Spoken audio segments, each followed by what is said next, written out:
What's up everyone, how are you all? Today we are back with another blazing Naruto story. What if Naruto had the power of Death Note and used it against Konoha? If you enjoy then please like, share and do comments. And also check the description to original creator of this beautiful creation. Crack. The impact of Naruto's fist slamming into Haku's Hunter Nin mask flew the ice user through his own mirror constructs. Haku didn't know what power this blonde boy had, but it far surpassed his own and his master's. Ashamed he had failed his master Zabuza, Haku struggled to stand on his own 2 feet again to accept death. Naruto, still in his berserker rage, flew at Haku with every intent to kill him and avenge his teammate. Haku knew it was pointless to attempt to dodge and he waited for death, as his mask began to slide off his face due to the damage from the battle. Haku was confused. Why wasn't he dead? Opening his eyes he saw a stunned Naruto, a fist an inch from crushing his skull. Soon the initial shock wore off. The demon container needed answers right now. Why you? You are that b-boy from the forest. Why are you helping that creep Zabuza? Naruto stammered out. You should know why, Naruto-san. Zabuza-sama saved me from the darkness in return for being his tool. He told me to help him fight you, and I did. Haku told Naruto while trying to stay standing. Naruto definitely understood, but he didn't like it. The boy in front of him was so similar, so it was scary. Both were hated by their homes, but were saved. For Naruto it was the Sandaime Hokage, Tenten and Iruka-sensei. Was it really Haku's fault his savior was a less than pleasant individual? The demon container's thoughts were interrupted by the sound of what seemed to be chirping birds. Both boys looked over to see Kakashi about to kill Zabuza with a Raiden jutsu. I am sorry Naruto-san, but it seems like I still have some use left to Zabuza-sama, said Haku while making a single ice mirror. Haku stepped into the single mirror made of ice and it allowed him to speed toward the path of Kakashi's assassination jutsu. Meanwhile, Naruto subconsciously pumped some demonic chakra into his legs and ran after Haku. He couldn't let the boy who was so similar to him get killed. The smell of flesh melting filled the air. Standing in front of Zabuza were Naruto and Haku, Kakashi's fist sticking out of Naruto and Haku's back. A fatal wound for both boys, their blood intermingling while their hearts were still able to beat. Kakashi looked on in horror. He had just lost another one of his teammates. His own subordinate, accidentally killed by his own hand. Why did Naruto do it? Kakashi-sensei. Sorry, Haku, like me, Naruto whispered to his sensei. After speaking his final words, Naruto slumped over, still being held up by Kakashi's arm that was now being removed from the chests of the two ninja. Zabuza began to chuckle, snapping Kakashi from his thoughts. Well, it seems that Haku proved a useful tool after all. Shame he had to die to serve his purpose though, praised Zabuza. Clapping accompanied the arrival of Gato and his thugs. Well, it looks like the demon of the mist is not much of a demon after all. Oh, and your little friend died too. Serves the brat right. Oh well, it doesn't matter anyway. We were going to kill you both after the bridge builder died anyway.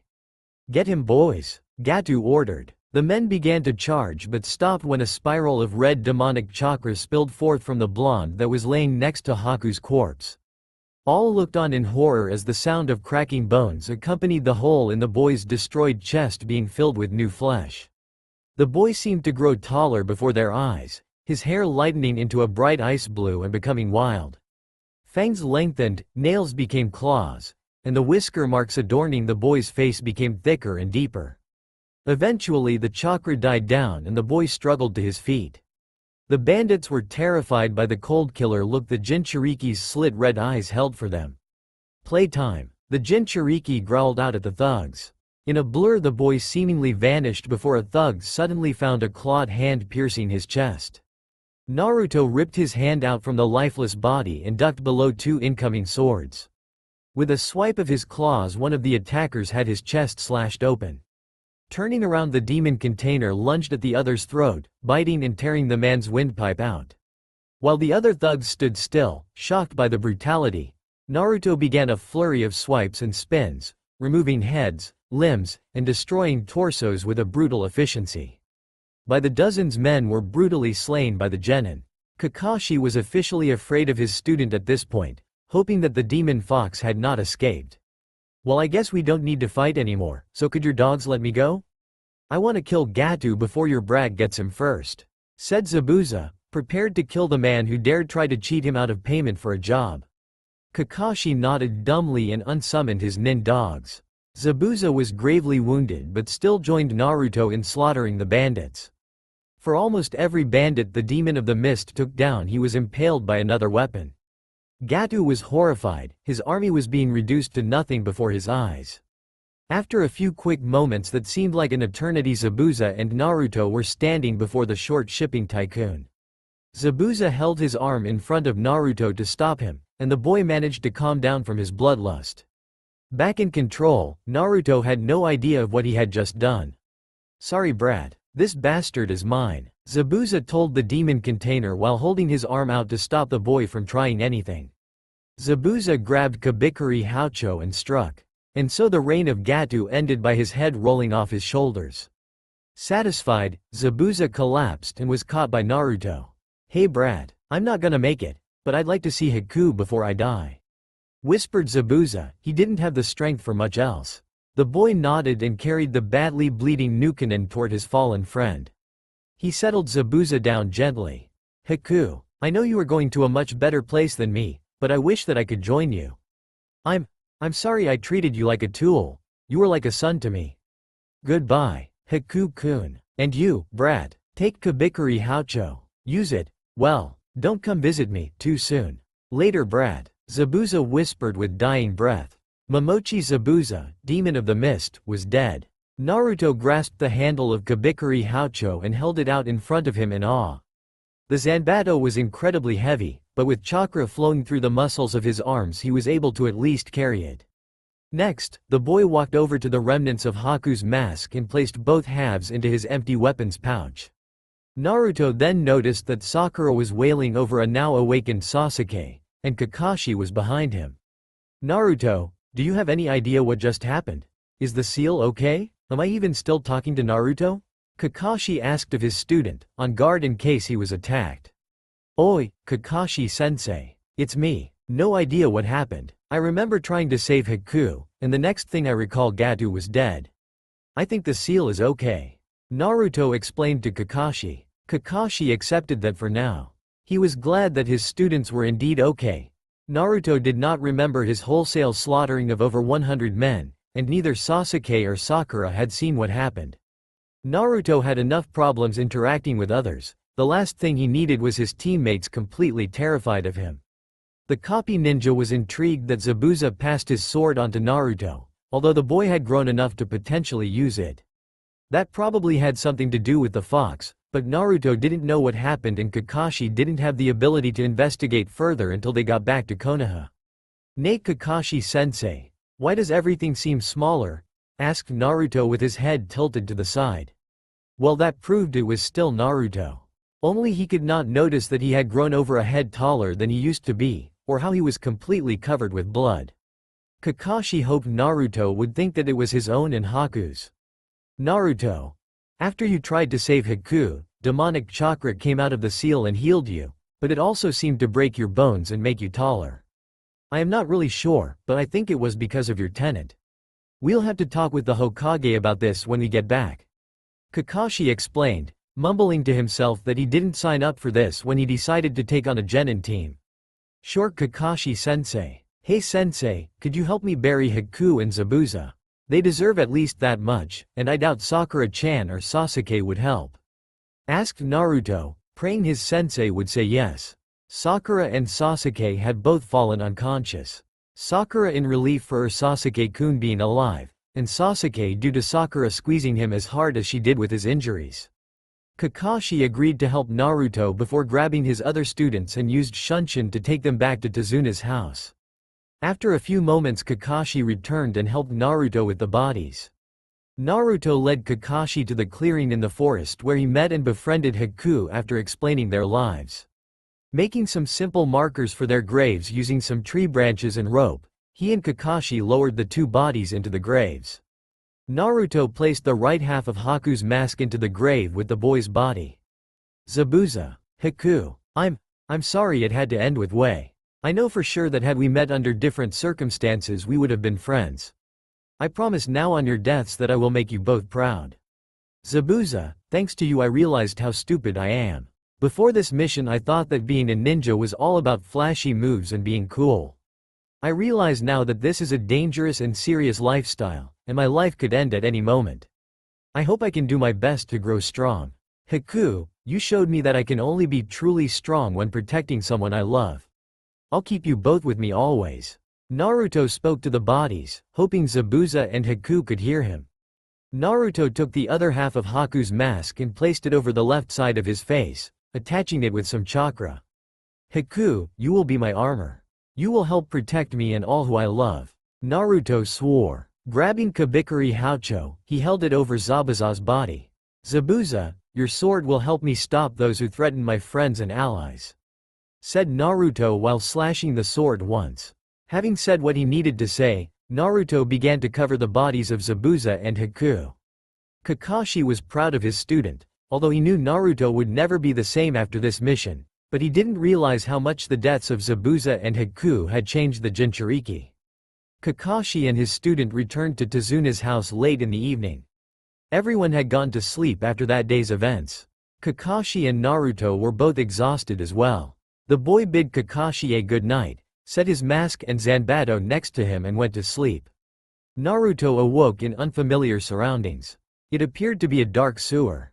The boy began exploring the slightly flooded pathways and entered a room with a large gate. On the doors of the gate was a slip of paper bearing the word, seal. As he neared the gate a claw almost took his head off. Hello human. Welcome to my humble abode, spoke an ominous voice. Kyuubi, what are you doing here? Stammered Naruto. We're in your mind, idiot.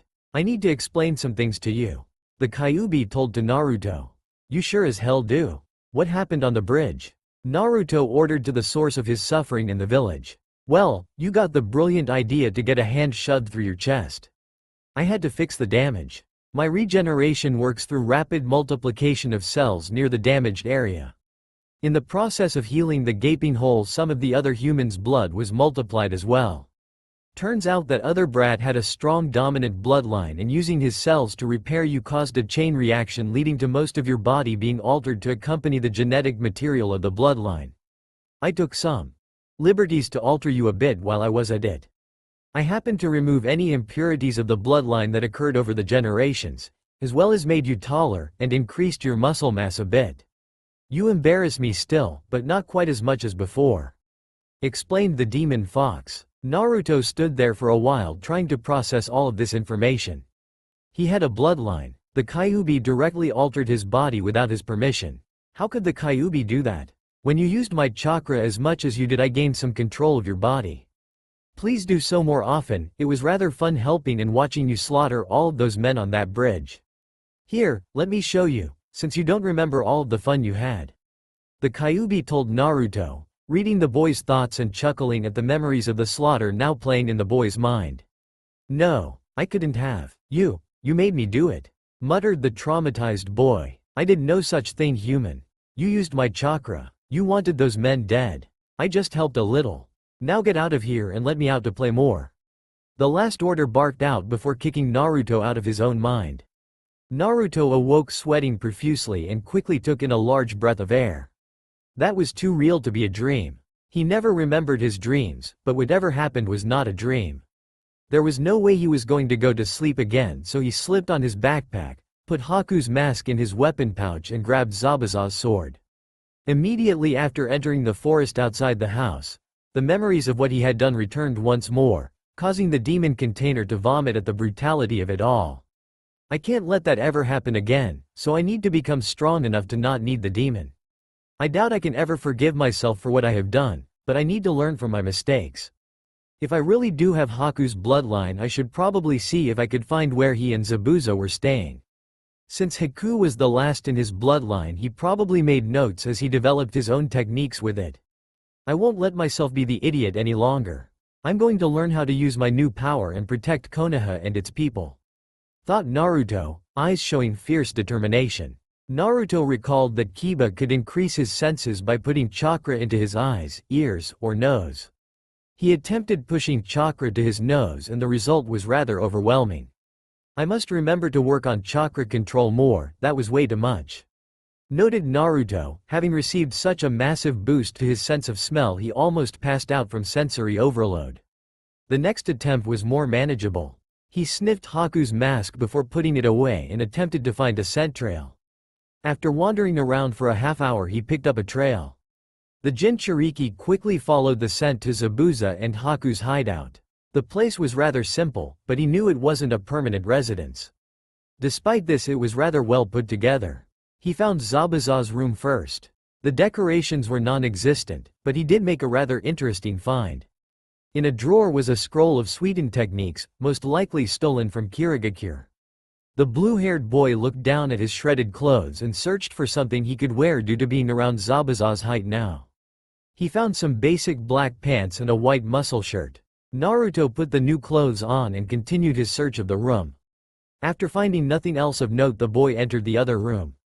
Haku's room held much more warmth than Zabuza's. There were a few pieces of furniture outside of the bed. Naruto felt bad for stealing from these two men, but he needed any help he could get. He knew he was weak. He only beat Haku because of the damn fox. Naruto never wanted to use the fox's power again after learning what it let the fox do, and what he did when he used it. Shortly after that thought he found a chest containing several scrolls. Inside the scrolls were some very excellent finds. Not only did one scroll contain notes on Haku's bloodline, but there was one for his notes on using one-handed hand seals. There were also some scrolls on human anatomy, with annotations, most likely made by Haku as well. Placing his findings in his bag he stood up, and finally noticed his reflection in the mirror. Holy hell, my hair is blue, well that is different, thought Naruto, wondering when the surprises would ever cease. While exiting the hideout Naruto noticed a new scent, that of a fox. It wasn't the Kyuubi, how could something sealed into him have a smell? Curious, he moved around the house to investigate. Turning a corner he found a white fox tied to a tree. Must be another pet of Haku's like that rabbit. I should let it go. Can't let it starve, Naruto thought. He had a soft spot for animals since they never treated him any different from others. After removing the rope around the fox's neck he expected it to go running off into the woods. Instead it just stared at him for a bit before the silence was broken. Thanks mister, a chipper voice said. Naruto jumped at the sound. He didn't sense anyone nearby. Who's there? Who said that? Naruto asked, head whipping side to side trying to find the source. I did silly. Look in front of you. The voice from before ordered. I only see a fox. Naruto stated. That's because I am a fox, duh. Explained the voice, now revealed to be the white fox. How the hell can you talk? Asked Naruto, confused on how a fox was talking to him. Maybe he was losing his mind. I'm pretty sure I'm doing what I normally do. Maybe you can understand me like I can understand you even though we don't speak the same language. The fox lectured. Well I guess Kiba can understand Akamaru when he barks. This is probably because of Kyuubi bastard. Naruto thought, scowling at the thought of being influenced by the Kyuubi once more. He had nothing against foxes, but the villagers would probably be even more convinced he was the demon itself. I see. So what is your name? I'm Uzumaki Naruto. Naruto introduced himself while slightly bowing. Haku-kun calls me Yukiko. I smell him on you. Where is he? Greeted the newly named Yukiko, perking up hoping to hear about Haku. Yukiko noticed that Naruto's face fell at this. Whatever the boy in front of her was going to say it wasn't good. Haku was very nice to her, but she did wish that Haku would let her fight alongside him. I'm very sorry Yukiko. Haku is dead. Naruto sadly informed the fox in front of him. Yukiko was surprised that Naruto pulled her into a hug. She had been pet before and received the occasional scratch behind the ears, but never a hug. Haku was dead. Now what was she going to do? She supposed she could try living in the wild, but that probably wasn't the best idea. She had lived with Haku since she was a kid. Maybe this boy Naruto would let her come with him. Thank you Naruto-san. I have only just met you, but you have shown me great kindness. I would like to accompany you if you let me. I've always wanted to be a nin fox since Haku found me but he always kept me as a pet instead of an ally in battle. Yukiko asked hoping he would say yes. Well, I suppose that would be fine. I should warn you though, people at home don't like foxes very much. 12 years ago the Kyuubi no Yuko attacked Konoha and killed many people before it was sealed in me. Most people see me as the demon sometimes and take their pain out on me, so I wouldn't want to put you into danger because you are a fox. Naruto explained to Yukiko, not realizing he just told a stranger that he was container of the Kyuubi, even if that stranger was an animal. I am glad for your concern, but I hope you will find that we can protect each other. I won't let anyone hurt you. Yukiko promised to Naruto. She didn't mention the Kyuubi since she imagined it was a sore subject to the boy in front of her. Thanks Yukiko, I won't let anyone hurt you either. Let's go do some training. I can't sleep, and we can't go into a battle together if we don't practice, can we? Rhetorically asked Naruto with a smirk on his face. With a yip of approval the new partners Naruto and Yukiko moved quickly to a clearing near Tazuna's house.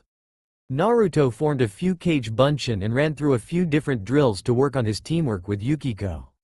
His new Nin Fox companion was very adept at finding his shadow clones and sneaking up on them. She lacked in her damage abilities, but that could be worked on.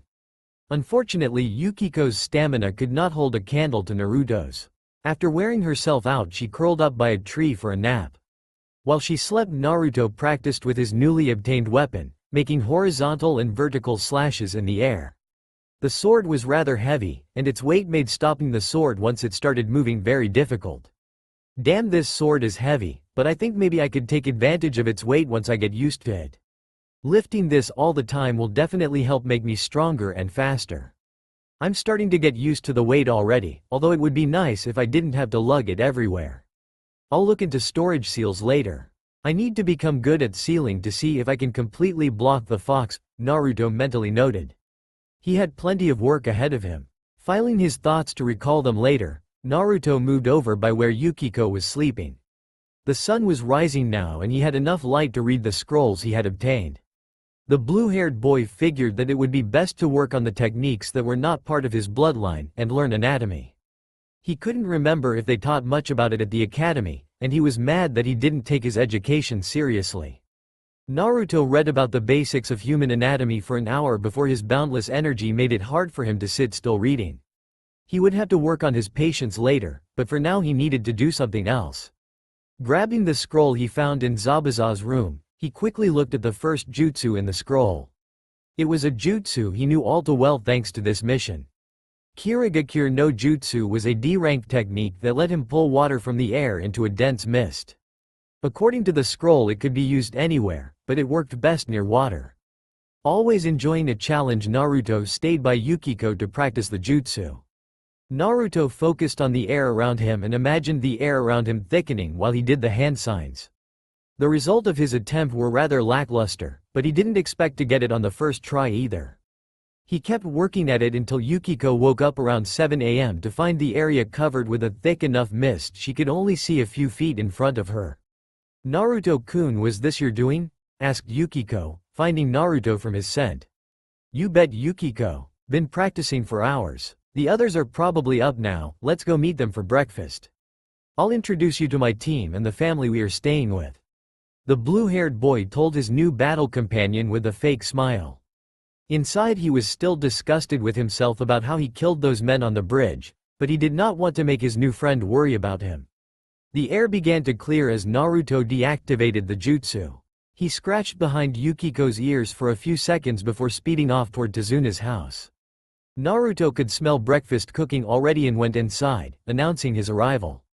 "Hey guys, I'm back, and I found a friend," yelled out the always energetic ninja. Yukiko shook her head at her partner's antics before following him in the house. Tsunami walked out of the kitchen to greet the energetic boy. "Hey there, Naruto-kun," stammered out, trying to understand how it could be Naruto in front of her. Hi Tsunami-san, why are you looking at me like that?" "Oh wait, that's right. Only Kakashi has seen the new me. I'll explain at breakfast so I only have to say it once," said Naruto, grinning sheepishly and rubbing the back of his head. Tsunami nodded dumbly before going back to making breakfast, trying to figure out exactly what happened to Naruto. Said boy placed Kabikuri Houcho against the wall before sitting down at the table. Yukiko walked up beside him and sat next to him, both of them waiting for breakfast to be ready. Sakura and Sasuke grumbled sleepily as they slowly walked downstairs to breakfast. Sasuke was wondering where his idiot teammate was. The dead last was gone before he woke up, and he knew Naruto was a heavy sleeper.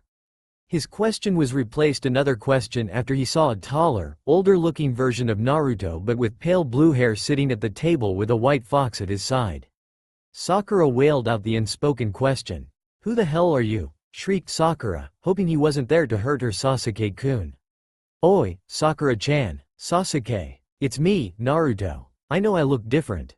I'll explain once everyone is down here," Naruto told his teammates. "You better, you idiot. What's with the fox?" inquired Sakura. "It's part of my explanation," Naruto told Sakura, not wanting to repeat himself several times. Neither of them really wanted to accept that, but they knew Naruto was stubborn, so they didn't bother arguing anymore. Both genin were trying to take in Naruto's new appearance while they waited for everyone else. He was much taller and seemed more muscular than before, but not overly so. He was wearing new clothes, but they did not know where he got them from. He must have been in town buying them before they woke up. The other obvious difference was his hair.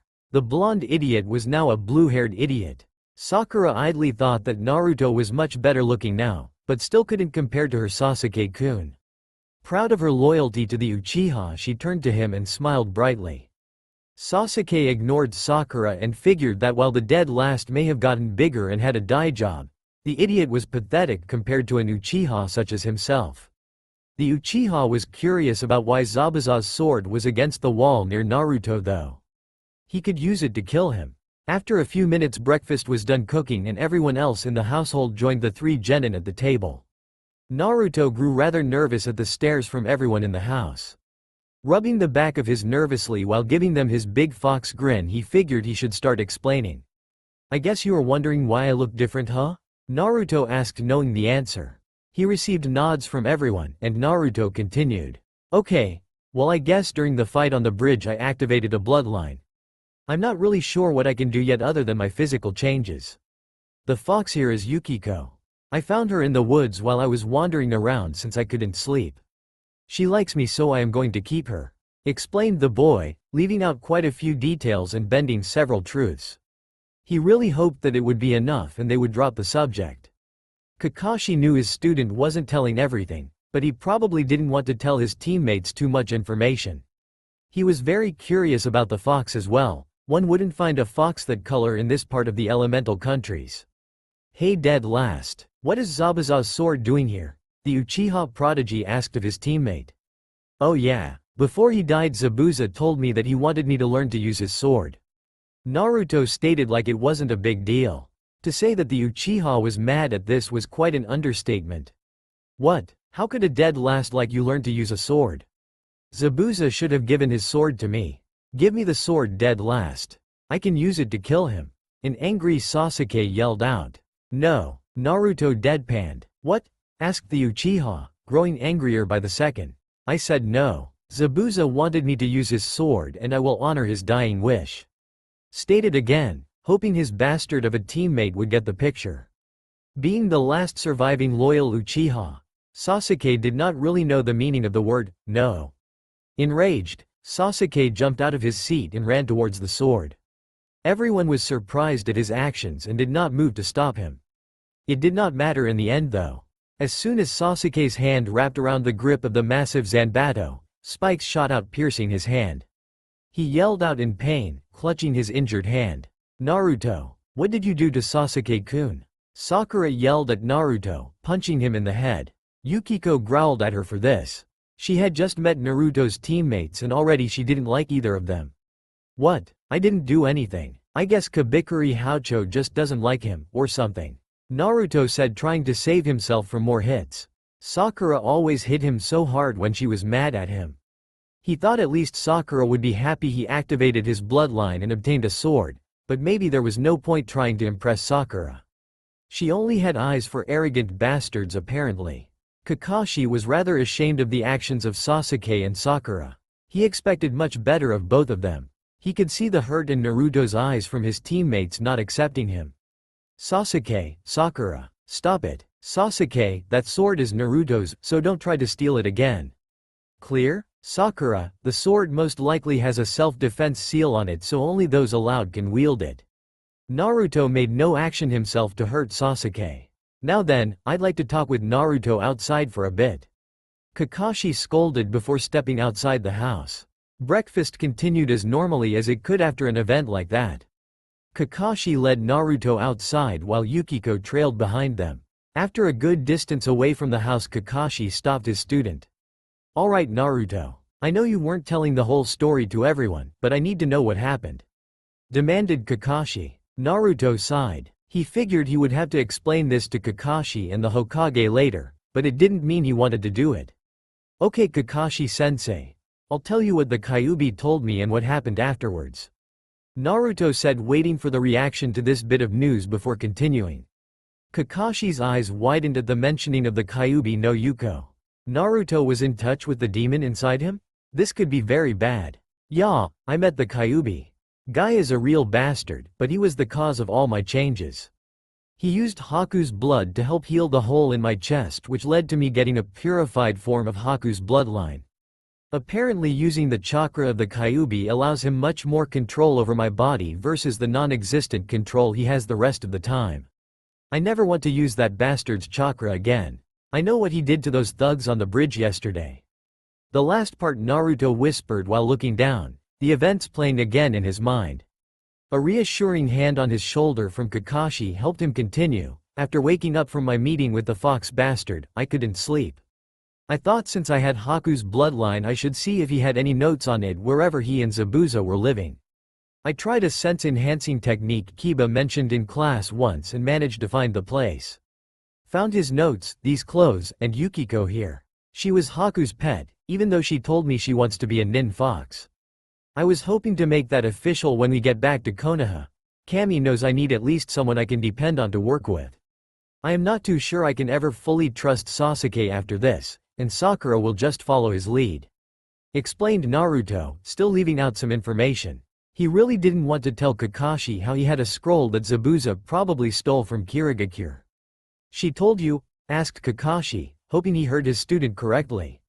"Yeah, I can understand what she says. Probably because of Kyuubi bastard, but whatever," the Jinchuriki said, showing his obvious dislike of the demon sealed inside him.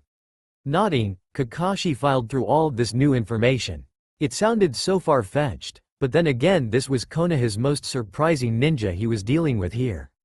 He didn't see any lie in Naruto's words, but he was assuredly talking with the Hokage about this as soon as they got back. Hopefully Naruto didn't actually remember what happened on the bridge. That could easily traumatize anyone. "Alright Naruto. We'll have a talk with the Hokage when we get back. I agree with your decision to not use the fox's chakra. Nobody had any idea what using it would do to you. I'm sorry about Sasuke's actions earlier. I will also be having a talk with him later about respecting the property of others. I'd ask you to give them a second chance, but I know you have problems with people who break your trust," Kakashi told his student before dismissing him. Kakashi offhandedly thought he definitely did not sign up for this. His team had to have the most difficult group to work with possible. Naruto was glad that Kakashi was his sensei. Sure, he was absolutely terrible at teaching, but he was a pretty good guy once you got past his lateness and addiction to smut. In the next week the bridge was finished due to newly motivated workers and a large amount of Kage Bunshin labor from Naruto. Their job finished, Team 7 was ready to go back to Konoha. Naruto spent his free time practicing with Kabikuri Houcho, Suiten Jutsu, and teamwork with Yukiko. The Snow Fox really didn't like her companion's teammates. Sakura and Sasuke were still really mad at their teammate but left him alone for the most part. Tazuna and his family watched the ninjas from Konoha who had changed so much for their little village. "Well, the bridge is done, but it needs a super name," the elder bridge builder said to himself. "How about the Great Naruto Bridge, Oji-san?" Inari suggested to his grandfather. "I like that name a lot Inari. I like that name a lot," muttered Tazuna, as Team 7 disappeared from his sight. The trip back to Konoha from their mission was rather tame compared to what Team 7 had dealt with in the last month. Without a civilian to escort they were able to travel much faster, but Sakura did have problems keeping the pace Kakashi set for very long. Sasuke spent most of the trip glaring at Naruto, with Sakura fawning over the last loyal Uchiha. They were even more angry at Naruto after they found out he was going to wear part of Haku's mask during missions. Kakashi had to keep his own team from fighting each other. Naruto spent the evenings working with Kabikuri Houcho and Yukiko, trying to spend as much time away from his teammates as possible. He rarely slept, the nightmares were too horrible. At the moment Naruto was taking a break until Yukiko led him away from camp to talk with him. "Naruto-kun? It isn't my place but something has made me worried about you." Yukiko told Naruto, concern evident in her voice. "What is it, Yukiko-chan? You know you can tell me anything." Naruto said, wondering what Yukiko was worried about. "I know you aren't sleeping. I can tell you left something out when you talked with Kakashi that bothered you." Yukiko said, surprising Naruto. It's just, I don't want to worry anyone. I thought I could deal with it myself, but it seems I can't. Every time I sleep I just see what I did," whispered Naruto, hoping Yukiko would still stay with him after this. "Tell me, Naruto-kun, what happened?" Yukiko inquired, hoping she could help her companion. On the bridge, Kyuubi influenced my emotions. There were so many thugs there. Oh Kami-sama, I killed so many of them. No, I slaughtered them. I enjoyed it," Naruto explained, ready for Yukiko to say she hated him. "Oh Naruto-kun, you poor thing. It isn't your fault. You were possessed by the bloodlust of the Kyuubi. Do you want me to stay by you when you sleep? It might help with your nightmares," Yukiko asked, now realizing how fragile the boy in front of her was at the moment. "Thank you Yukiko-chan," Naruto whispered. He still blamed himself, he doubted he ever would not. Yukiko staying his friend meant so much to him though. She would stay by his side, even if he was a monster. "I know it's hard Naruto-kun, but you will get through this. It just won't be on your own," Yukiko told the boy she was so worried about. She really wanted the best for her companion. The fox knew that her words would not be enough to truly help him. Probably the only thing that would make him realize it was not his fault would be the true love of another.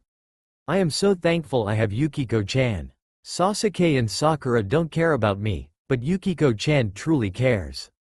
Before I met her, I never really noticed how many problems our team had. I was the idiot who couldn't form a strategy beforehand and only used Mass Cage Bunshin to make up for it. Sasuke only cares about himself and the rest of us could die for all he cared. Sakura only cares for Sasuke and doesn't give a damn about me. It's kind of amazing we lived through that mission actually," reflected Naruto. The boy gave a resigned sigh towards his fate of having an almost impossible team to work with. He was pretty sure no matter how many teamwork drills Kakashi-sensei put Team 7 through it would not change anything. His trust in Sasuke was also irreparably shaken. The next morning after some more traveling, they saw in the distance the massive gates that marked the entrance to Konoha. The group sped up at the sight, eager to get home. 2 Chunin guards were waiting for them at the gates. "Halt. State your name and business in Konoha," one of the 2 guards asked of Team 7. Hitaki Kakashi and Genin Haruno Sakura, Uchiha Sasuke, and Uzumaki Naruto returning from an escort mission. Kakashi told the guards whose eyes narrowed at the mention of Naruto. "Alright, we just need to see your identification and you are free to enter," the other guard ordered. Kakashi, Sakura, and Sasuke had no problems with their identification. Naruto however, did not look like he used to, and the guards didn't like the idea of letting that fox into Konoha. "You are not Uzumaki Naruto, and what are you doing bringing that into Konoha? Have you no respect?" demanded the first guard. He had hated the demon brat for what it did to his family. He thought the brat found another fox demon to help destroy Konoha.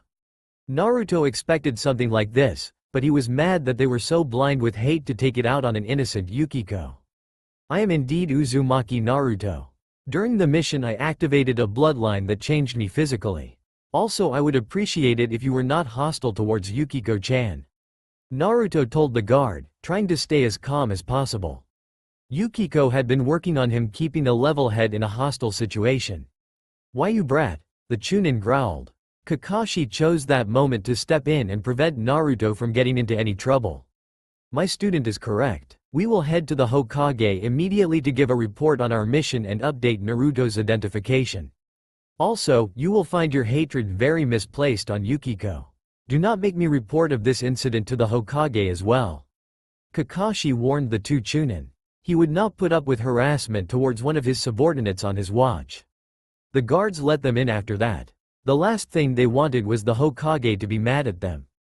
Team 7 traveled by hopping on the roofs of buildings to avoid any civilians for Naruto and Yukiko's sake. In a few minutes they were in the Hokage tower. The Hokage was obviously expecting them as they were let right in to see the Sandaime Hokage. If the Hokage was surprised at Naruto's new look, he didn't show it. "Welcome back, Team 7. I assume your mission was interesting?" the aged Hokage asked. Kakashi stepped forward to give his mission report. He left most of the details out though, such as details about Naruto using the fox's chakra and the berserker state he entered afterwards. The Hokage dismissed Sakura and Sasuke, keeping Kakashi, Naruto, and Yukiko behind. "Now then, what exactly happened on the bridge?" the Hokage asked again, expecting more answers this time. Naruto explained his meeting with the fox, his new bloodline, obtaining Zabuza's sword, and meeting Yukiko. The Hokage was worried about the fox gaining temporary control of Naruto, but his inspection of the seal proved that it was not damaged in any way. "Very well then. Obviously these details are an S-class secret that should not be shared, Kakashi. Naruto, I forbid you as Hokage from drawing on the Kyuubi's chakra. As for your friend Yukiko here, I will go ahead and register her as an animal companion similar to the dogs of the Inuzuka. I have a spare Konoha Hite 8 for her to wear if she wants to. Hopefully seeing she is a registered animal companion will help prevent any open hostility towards her. Come back tomorrow to update your registration. Also stop by the animal hospital near the Inuzuka compound today. Yukiko will need to have a medical exam before I can register her."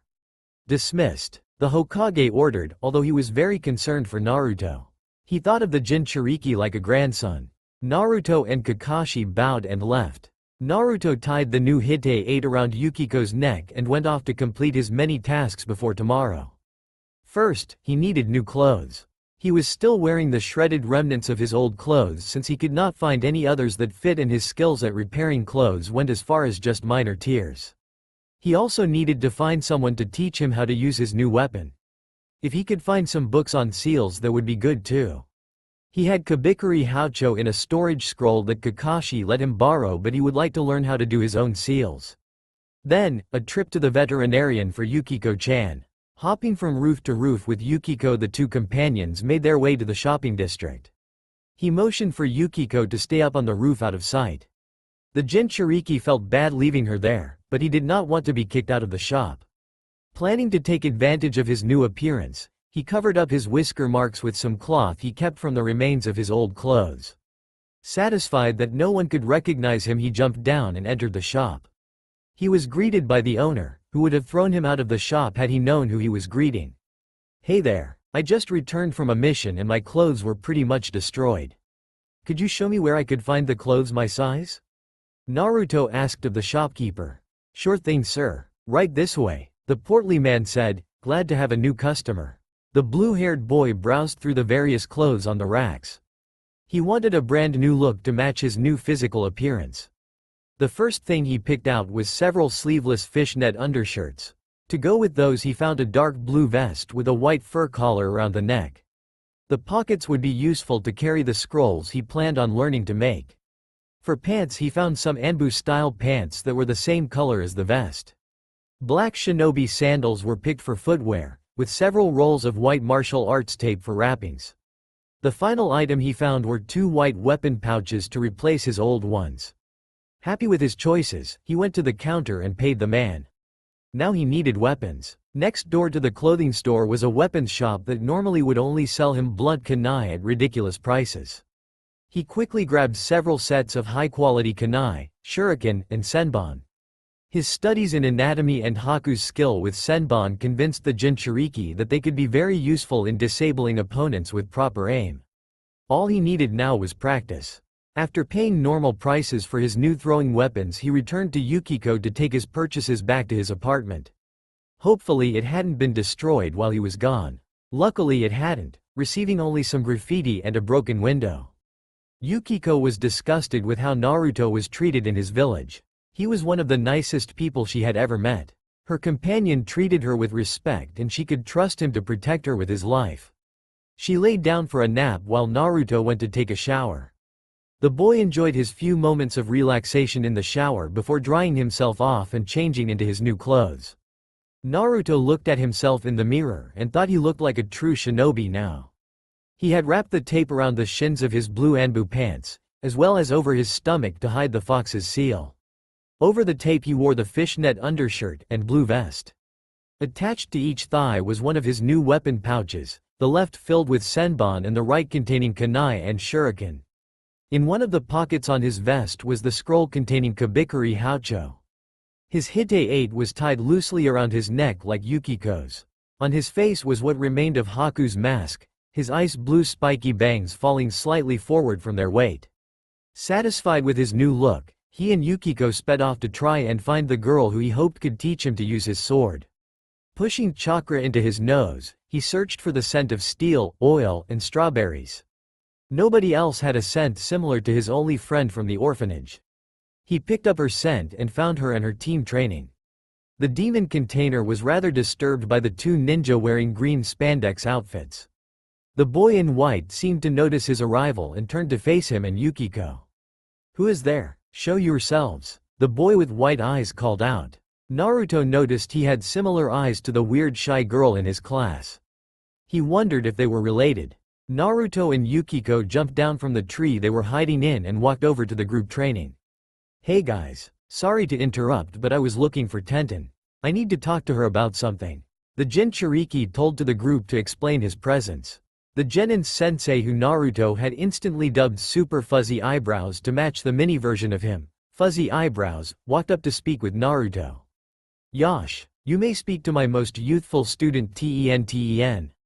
The flames of youth must burn brightly within you if you know one of my youthful students," shouted the spandex-clad adult, confusing Naruto and Yukiko greatly. They translated his speech to, "Hello. Feel free to speak to Tenten. A friend of hers is a friend of mine." After recovering from the deafening noise, the two companions walked over to greet Tenten. "Hey Ten-chan, miss me?" the demon container asked his old acquaintance. "Who the hell are you? Only one person can call me that and you aren't him," asked Tenten, two kunai quickly appearing into her hands. They would leave her hands and make their way into this guy in front of her if she didn't like his answer. "Put the kunai down Ten-chan. It's me, Naruto. I kinda activated a bloodline on my last mission and it made me look a bit different," explained Naruto, trying to calm Tenten down. He remembered Tenten's fiery temper. "Really? Prove it," the weapons mistress demanded. Naruto gave her his fox grin and walked over to her. "Back in the orphanage I caught you kissing a picture of Tsunade-sama," he whispered into her ear. Tenten blushed a deep red, which no one who had worked with Tenten knew was possible with her. Whatever this Naruto guy said to her must have been extremely embarrassing. "Oh okay, it's you. What do you want, Naruto-kun?" Tenten inquired, amazed. Naruto remembered that incident. Was it really her fault she really liked her idol? "Well, I was wondering if you could teach me how to use a sword," the boy asked, rubbing the back of his head. "Since when did you have interest in kenjutsu? Anyways, let me see this sword of yours and I will decide if I want to teach you or not. By the way, what's with the fox?" the bun-haired girl told Naruto. She would have taught him anyway, but she was curious. Grinning, Naruto pulled out the scroll in his vest and unsealed Kabikari Houcho. Tenten's eyes grew extremely wide and her jaw dropped. Is that what I think it is? Where did you get that? The weapon fanatic stammered. "This is Kabikari Houcho. In the mission where I activated my bloodline we fought with Momochi Zabuza, one of the 7 swordsmen of the mist. He died in the final fight and his dying wish was for me to use his sword. After that I met Yukiko-chan here, she liked me enough to come back to Konoha with me as my companion," explained the blue-haired boy. "Oh Kami-sama, I can't believe I'm standing next to the Zanbato of the Momochi Zabuza. I can't believe he gave it to you. That settles it though, I am teaching you. I can't let you embarrass swordsmen everywhere by not knowing how to use the Kabikari Houcho," shouted Tenten. Only she could get that excited about a sword. "Thanks so much Ten-chan. I'll work as hard as I can. I know you are a slave driver." Naruto chuckled, remembering when she taught him how to throw kunai. He was lucky he healed fast. Tenten playfully bopped him on the head, although she had to jump to do so with Naruto's new height. The weapon mistress missed Naruto's antics from before he was kicked out of the orphanage and missed him as well. They didn't talk much after he left the orphanage, but before that they were close. Alright then Naruto-kun, I'll work with you every morning from 7 o'clock to 9 o'clock barring I am out on a mission. Normally that's when guys Sensei and Lee do their crazy morning routine that Neji and I skip. Tenten told her old friend. She was happy she now had a legitimate excuse to miss what Guy and Lee called extra training. Naruto sealed his sword and gave Tenten a quick hug before he and his fox companion left Team Guy to go to the library. After he left, Tenten was grilled by her team about who the boy was and how she knew him. Naruto had no problems at the library since the librarian did not recognize him and was actually rather intimidated by his appearance. In the genin section of the library he found some scrolls on chakra control exercises, seals, and senbon. After checking out the scrolls and dropping them off at his apartment, he and Yukiko arrived at their last stop for the day, the hospital near the Inuzuka compound. The Inuzuka compound was not elegant and gaudy like the Hyuga or Uchiha compounds. Instead it was a rather humble group of moderately sized homes and large areas for the dogs the family loved so much. The smell of dog assaulted Naruto and Yukiko's noses before they even reached the compound. The animal hospital was right next door to the compound, for the convenience of the hospital's #1 group of patients. The blue-haired Jinchuriki entered the hospital to see a teenage girl sitting at the front desk. She was wearing what looked like a normal medic nin robe with a high color. Her brown hair was done up in a ponytail, with a few bangs falling over her face. Red fang tattoos below her eyes marked her as an Inuzuka. He was glad that she was an Inuzuka. She would understand more about Yukiko and his relationship better than anyone else. Inuzuka Hana was rather bored working her shift at the animal hospital. She loved being a veterinarian, but at the moment she had no patience. Kami-sama seemed to answer her prayers in the form of a tall, blue-haired shinobi walking in the front door with what looked like a snowfox. Hello? The mysterious shinobi said, removing her from her musings. Oh, hello. My name is Inuzuka Hana. What can I help you with? She introduced herself, mad she was being rude already. According to Hokage Ogg, Yukiko-chan here needs to have a checkup before she can be registered as my companion. The man told her. Now she was interested. Companion? She asked. Yeah, I met Yukiko-chan here while out on a mission. She told me that she wanted to be a nin fox, and asked to be my companion. You know, like your family has dog companions. He said, like it was the most normal thing in the world to be able to understand animals. Well, to the Inuzuka clan he supposed it was. She told you? You can understand her? Hana asked, an eyebrow raised. Yup, she can be pretty chatty when it is just me around, and opinionated.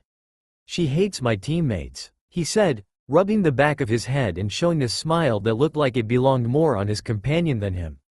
This is exciting. I've never met someone other than an Inuzuka who has an animal companion. So she needs a checkup? Do you or her know when she last had her shots? The Inuzuka heiress asked. She was probably being a little too energetic, but this guy was just full of surprises. A few yips later and the man answered for the fox. It seems since her last owner was always on the move in secluded areas he never took her to get a checkup. Also she hates needles, something about being traumatized by when her last owner started learning to use senbon. At this the fox glared at him. She giggled a bit before responding, alright then. Follow me and we will get her all set. The veterinarian said, motioning for the two to follow. The two ninja and the fox walked through a few hallways before entering an examination room. I suppose we should start with your vaccinations. I'm not going to lie, Yukiko, this will probably hurt. After she said this, the shinobi immediately put his hand in front of Yukiko. If you want, Yukiko-chan, you can bite down on my hand. Since you hate shots, this way you can get back at me for making you get them. You know how fast I heal, so don't worry about me. He offered to his companion. Hana had never met someone who treated their companion so well. This guy was offering to let a fox bite on his hand. They must have an extremely strong bond, but he said they met on a mission. How long had they known each other? That is really nice of you. I just realized I never got your name. I'm sorry. By the way, how long have you two known each other? You seem really close, she asked, not really sure why she kept messing up around him. She had been working at the hospital for over a year now. Things should be routine. Oh sorry. I am Uzumaki Naruto. Yukiko-chan and I met about 2 weeks ago, but she is probably the only real friend I have," the man said, becoming quiet at the end, so only Yukiko heard, as the Inuzuka heiress was currently busy focusing on what he said before that. 2 weeks? 2 weeks? She thought, absolutely stunned. This was something special, for a bond like that to form in such a ridiculously short amount of time. Naruto just kept surprising her more and more. Naruto. That name sounded familiar. Then it hit her. Naruto was the orphan kid in her little brother Kiba's class at the academy. Her little brother was always talking about how the orphan prankster Naruto was the dead last of his class, despite Kiba's grades not exactly being something inspiring. This Naruto and Kiba's Naruto seemed like polar opposites. She then realized she was just staring at him. "Sorry, I guess I was just surprised about how close you are when you haven't known each other long at all." "I'll get started then," Hana said, grabbing some syringes to give Yukiko her shots. Several whimpers and bitten hands later, the examination was finished. "All done. Yukiko is perfectly healthy. I'll send her paperwork to the Hokage's office when I get off my shift." "Come again," she said, bowing. "Thanks so much, Hana-san. Come on, Yukiko-chan, let's go catch you a rabbit before we head home." Yukiko yipped in approval, while Inuzuka Hana watched as one of the most interesting men she had ever met leave her sight. The next day after training with Tenten, Naruto and Yukiko arrived at the Hokage Tower to update their registration. Afterwards, the two companions designed a training schedule for the both of them. He would meet Tenten at 7 o'clock in the morning to train with her for 2 hours. After that he would study seals, anatomy, and practice senbon throwing at Team 7's training ground waiting for Kakashi-sensei to arrive. They would complete the D-rank mission for the day before eating lunch and then taijutsu and teamwork training with Yukiko for 3 hours. Following that would be 2 hours of chakra control training and then dinner. After dinner Naruto would learn and practice jutsu from Zabuza's scroll and Haku's bloodline scroll. Naruto was only able to maintain this schedule thanks to his massive stamina. Naruto was rather pleased with how his training was going. He was progressing extremely fast and proved great aptitude with ninjutsu. After 3 months he was progressing very well in the kenjutsu style Tenten was teaching him. The style was the Nadare style and was based on using the massive weight of Kabikari Houcho to deal fast, hard-to-block strikes. His chakra control had improved to water walking levels that he could maintain for the full 2 hours. With senbon he could pierce pressure points and targets to incapacitate an opponent quickly. Yukiko and the Jinchuriki worked together better than ever. Naruto had learned Suiden, Suijinheki, Suiden, Daibakufu no Jutsu, Suiden, Suiru no Jutsu, Hyoden, Sensatsu Suisho, and Hyoden. Maku Hu Sho adequately, but could only use Suiden, Suijinheki and Hyoden, Sensatsu Suisho repeatedly. He was now working on using the jutsu with one-handed hand seals as well as learning Suiden, Suiryuden no Jutsu, plus mastering the jutsu he had already learned. It was hard to efficiently use his jutsu since the fox made his chakra control so bad, but it was slowly getting better. He didn't really do anything else other than eat, sleep, and train. The blue-haired Jinchuriki was currently in his apartment working on an idea for a new jutsu involving his bloodline with Yukiko. My short-range potential is rather low except for my sword. Any ideas, Yuki-chan?" he asked, hoping his companion could come up with something better than he could. "Well, you could make ice claws to increase your damage with taijutsu," Yukiko suggested, not realizing what bringing claws up would do. Naruto froze for a moment. The last time he had claws. No, he couldn't dwell on that anymore. Those were claws guided by Kyuubi. This would be totally different, and it was actually a good idea. Before Yukiko would worry about him he spoke up, "Maybe I could make some claws out of ice. I don't feel cold or receive effects of low temperatures anymore, so I wouldn't have to worry about frostbite, but my enemies would be hurt by both the claws and the cold. Now to just be able to create the claws with raw elemental manipulation before finding the proper hand signs to mold the chakra." Great idea, Yuki-chan. While learning to use one-handed hand seals, Naruto learned the inner workings of hand seals. Hand seals were shortcuts to manipulating chakra in a specific manner. If he could create a new jutsu using manual manipulation, he could find what hand seals molded chakra in the same pattern to easily activate the jutsu in the future. Satisfied with his plans for the new jutsu, Naruto gathered the materials to finally replace the scroll containing Kabikuri Houcho. Naruto's study in seals had advanced quickly as well and was ready to attempt his most advanced project yet, a blood-activated storage seal on his left wrist. He cut his wrist with a kunai to get a decent amount of blood into a bowl before the fox closed the wound for him. Ink was mixed in and the aspiring seal maker painted the kanji ring that made up a storage seal onto his wrist. In the middle of the ring he put the kanji for sword. Once he double-checked his work to make sure everything was perfect, he pushed chakra into the seal to permanently bond it to his skin. Now he just had to test his work. Naruto wiped some blood on both the seal and Kabikuri Houcho before pushing chakra into the seal. With a puff of smoke, Kabikuri Houcho disappeared. Pleased with himself, Naruto went to bed smiling. Over the next few weeks, Naruto's progress with the jutsu he was inventing was very good. After 3 weeks he was able to create slightly curved ice claws that could change in length by putting or taking out some chakra flowing through them. The ice wielder found them extremely sharp and strong enough to not break easily. After a few days of studying how the chakra molded when he made the claws, he had found the proper series of hand seals to activate the jutsu. Uzumaki Naruto's first original jutsu, Hyoden Surara Sume, was finished. At Yukiko's insistence, Naruto began creating a new fighting style to utilize his claws. Always proud of his unpredictability, he worked on a fighting style that centered on quick claw swipes before backing away. He depended on dodging more than blocking.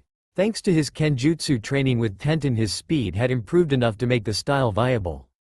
Now when Naruto and Yukiko worked together, it was like two vicious animals were mauling their enemy. Yukiko named it the Mojutsume style of fighting. Naruto and Yukiko's routine continued on strong until one fateful meeting with Kakashi-sensei. "Yo, sorry I'm late, but I was getting your applications to the Chunin exams. Here ya go. If you wish to participate, go to room 301 in the academy this Friday at 8 o'clock.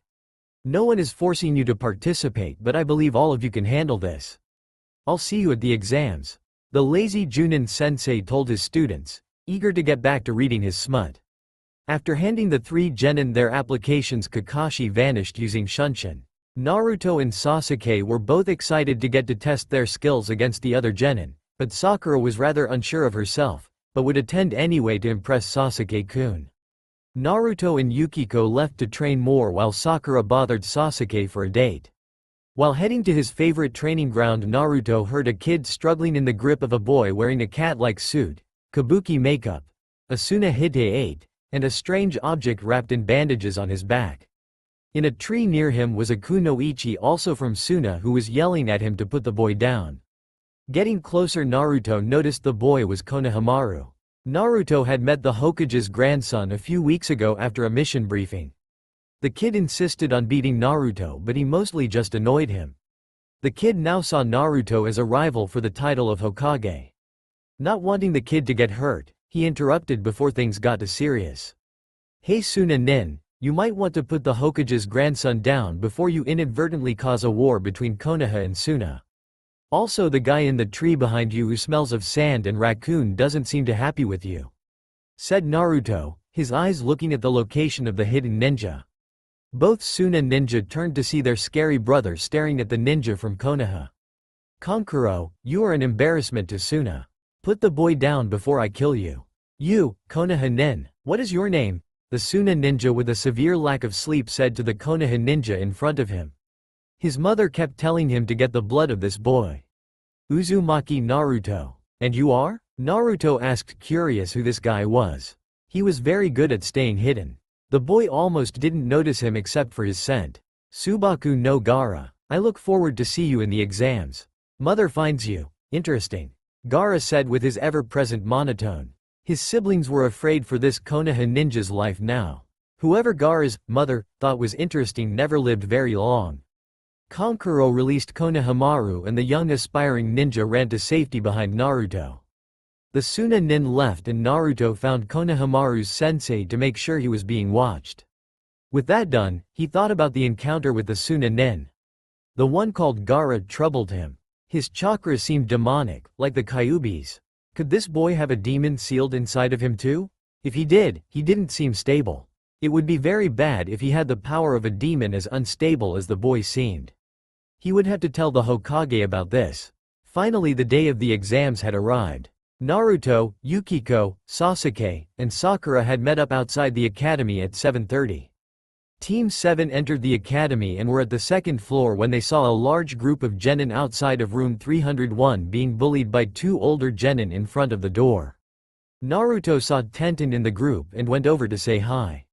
"Oi, Ten-chan, ready for the exams?" asked the energetic ice wielder, waving to his friend and part-time sensei. "Oh hey Naruto-kun, hey Yukiko-chan. I'm surprised to see you here. Guy's sensei made us wait a year before entering the exams. Good luck," Tenten said, smiling at the boy. He really was a good student, and was hoping to see him use his sword in a real battle. "You too Ten-chan, we're gonna head upstairs since this is obviously a genjutsu. Nice idea to hide your abilities by the way," whispered Naruto to the girl. He didn't want others to know so there wouldn't be as much competition. Naruto began moving back to his team to lead them upstairs, but Sasuke decided to let his arrogance take control over his mouth again. "Show us room 301. This is obviously a genjutsu," the Uchiha demanded with a smirk on his face. He wanted everyone to see the Uchiha clan was above a stupid genjutsu. Naruto slapped his forehead at Sasuke's stupidity. The genjutsu dropped and the 2 bullies moved to attack Sasuke before being stopped by Rock Lee, who fell in love with Sakura at first sight. "Hello my beautiful youthful flower. My name is Rock Lee and I will protect you with my life." Rock Lee yelled, hoping this girl would love him back. How could she not? "Ew, you're weird. I love Sasuke-kun," Sakura told the boy with the bowl cut, trying to hug her Sasuke-kun to show how in love they were, but he moved out of the way.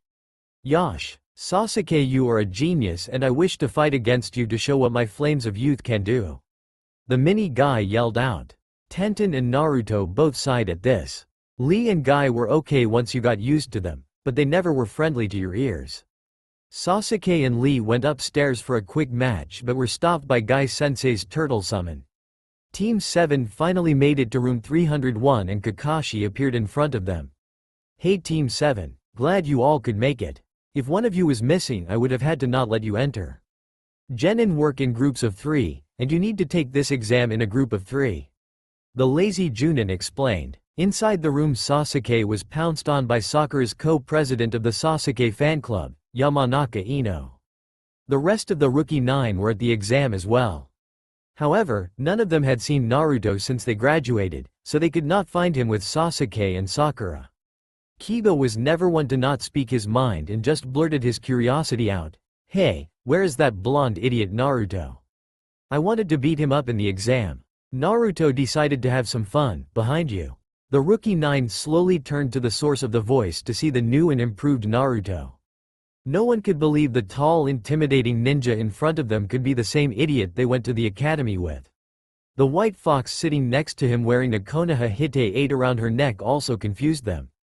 Hinata fainted at the sight of Naruto, a large blush on her face. Before they could say anything a silver-haired genin wearing glasses interrupted them.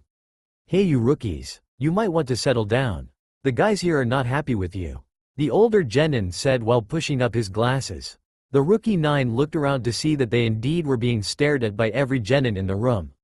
Kiba wanted to know who the hell this new guy was. "Who the hell are you?" Kiba barked out, never really translating his words as they went from brain to mouth. "My name is Yakushi Kabuto. This will be my 7th time to take the exams. They are very difficult. How about I help you out? These here are my nin info cards. By pushing chakra into them I can show you info on any ninja in the exams. Is there anyone you would like to see?" the mysterious genin asked. Yukiko was wary of him. This guy smelled of snakes, and she didn't like snakes. Sasuke spoke up first, shocking most of the group who were not used to so many words from the brooding ninja. "Rock Lee and Uzumaki Naruto?" the Uchiha asked. Most were curious to what the card said about Naruto. "Oh, you know their names. That makes it easy. I'll start with Rock Lee. Rock Lee. Genin, 54 D rank missions and 7 C rank. Skills are high in taijutsu with no skill at all in ninjutsu and genjutsu. Next is Uzumaki Naruto. Uzumaki Naruto. Genin, 25 D rank missions, 1 C rank mission, and 1 A rank. An A rank as a genin? Impressive. He has a bloodline he activated while on a mission. Unknown abilities. Also unknown are skills in taijutsu, genjutsu, and ninjutsu. Has a nin fox partner named Yukiko. The man in glasses read off the cards. Before the rookie 9 could assault Naruto with questions, the object of their curiosity spoke up. Subaku no Gaara. The Jinchuriki asked the silver-haired genin. He wanted to see if maybe his suspicions about Gaara being a Jinchuriki as well could be confirmed. This Kabuto had way too much information to be a genin. Let me see. Subaku no Gaara. Genin. 14 D rank missions, 8 C rank, and 1 B rank. Skills unknown, but it says here he has come back from every mission unharmed. Read Kabuto. He didn't really give Naruto the information he wanted, but it did make him eager to find out for himself. The information this genin had on him also potentially indicated that he was a spy, since he never told anyone about the C-rank mission pay he received for stopping Mizuki. Only the Hokage, Iruka, and himself knew about it. I see. I'll be looking forward to facing him in battle. I always enjoy a good challenge, the blue-haired genin told the rookie 9 before glancing up at Gaara, who was giving Naruto a bloodthirsty look. The group was staring at Naruto now. There was no way this was the Naruto they knew. They were now very curious about what this new Naruto could do. They may actually have to be careful if they encounter him in the exam. Especially if he had a bloodline. After recovering from their shock, Kabuto explained how the counties only sent the best of the best, but not to worry about Otto since it was a new hidden village and therefore weak. The 3 Otto nin in the exam did not like that and attacked Kabuto. They missed, but Kabuto vomited after the attack, his glasses cracked. Before they could attack again, a tall man in a black trench coat burst into the room. Alright maggots, let's start the first exam. There will be no attacking during this portion of the exam or you and your team will be disqualified. Got it? The Tokubetsu Junin proctor yelled at his newest victims. The tall man in the black trench coat looked around the room, seeing what fresh meat was thrown to him this time. So far he wasn't impressed. Coughing once to get everyone's attention, he began. My name is Morino Ibiki and I will be your proctor for the first exam of the Chunin selection exam. While you are under my watch you will follow my rules and there will be no questions. Understood? A few genin nodded nervously before Ibiki continued. Alright then. The first portion of the test will consist of a written exam containing 10 questions. This part of the exam will last 1 hour. You will have 45 minutes to answer the first 9 questions and I will give the last question after that. Everyone pick up a test from the Chunin next to me and sit in the seat with the number on the test. Move it. The genin assembled hurried to the front of the room, forming a line to pick up their test. Some of them could be heard mumbling about it being a written test. Sasuke and Sakura were smirking, they were smart enough to pass a written test. Their idiot of a teammate, however, didn't stand a chance. The Junin Lounge was a place for those of Junin rank to gather and relax and get away from the harsh life of a ninja. Currently the Junin senseis of the Rookie 9 and Guy were sitting talking about the chances of their teams to reach Chunin. Kakashi was lazily reading his book while talking about the first part of the test. This first exam will be interesting, since they have Morino Ibiki running it. Yuahi Kurenai was a rather fresh Junin, and had not met everyone yet, so she didn't know who that was. Morino Ibiki? Who is that? Sarutobi Asuma had quite the crush on Kurenai and took this as a chance to impress her. Morino Ibiki is the head of ANBU's torture and interrogation unit. He has made quite a reputation for himself as being a master of psychological tactics. He will make the test interesting, that is for sure. Do you think any of your genin will be able to pass his test? Kurenai asked, worried now she had signed up her students too soon. She had been pressured quite a bit by the council to put her team in though, since it consisted of 3 clan heirs. Yosh, the flames of youth in my team burn brightly. I am sure they will be able to handle this. Guy shouted, with his usual gusto. Kakashi looked up from his book. Huh? You say something? Damn you and your hip attitude, my eternal rival. If my students do not pass this part of the exam, I will run 500 laps around Konoha. If I cannot do that, I will run up and down the Hokage monument on my hands 100 times. Guy told the room, not that they really cared. Guy was a prime example of how people changed after experiencing the harsh life of a ninja for so long. You became weird. After that excitement, Asuma continued the conversation. Anyway, Shikamaru is a genius, so I am sure he will figure something out and then help Choji. As for Ino, she has her clan's techniques to help her out. How about you, Kakashi? Kakashi looked up from his smut for a moment to acknowledge he heard the question before looking back down. After a moment he answered, honestly, I'm not sure. Sakura and Sasuke will be fine, they were Kunoichi and Rookie of the Year. As for Naruto, I have honestly no idea. The group was confused. What do you mean you have no idea? Wasn't Naruto practically a complete failure at the academy? Kurenai asked. After our mission to the wave, Naruto changed completely. While waiting for me to show up to team meetings I would catch him studying. According to the Hokage, all Naruto has done for the past 5 months is eat twice a day, study, and train. I couldn't find out where he trained, so I have no idea what his capabilities are.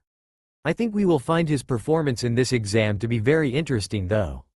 The lazy Chunin told his comrades. The room went silent as they contemplated what Kakashi had told them. They all agreed that they would be keeping an eye on one Uzumaki Naruto. Back in the exam room, all of the tests had been passed out and everyone was waiting for the rules for the test to be told. Seeing he had the room's attention, Ibiki began. This exam will be a deduction-based exam.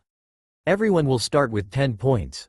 For every question you answer wrong you will lose 1 point. There are Chunin stationed throughout the room to observe you. If any of them catch you cheating you will lose 2 points. If one person in a team fails, the whole team fails. Murmurs started filling the room while Sasuke and Sakura gave death glares to their third teammate. Both ready to kill him if they ruined this chance for Sasuke to become a Chunin, and Sakura to impress her love. Naruto was able to feel some weak killing intent at the back of his head but ignored it. He was used to it after all, being the pariah of Konoha. Silence. Ibiki roared, now then, show us that you are true shinobi. Begin. The first exam of the Chunin selection exams had begun. As soon as the test began Naruto began to think about what the proctor had told him. It almost seems like he wants us to cheat. That must have been what, show us you are true shinobi, meant. It seems there are a few people besides Sakura who are answering the questions very quickly. They must be plants for us to cheat off of. Now I just need to find a way to get those answers. Yukiko is too large to get the answers unnoticed. It looks like I'll be using my bloodline.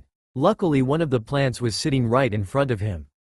The blue-haired genin placed a hand into one of the pockets of his pants and began forming a series of one-handed hand seals to use Hyoden. Maku Sho.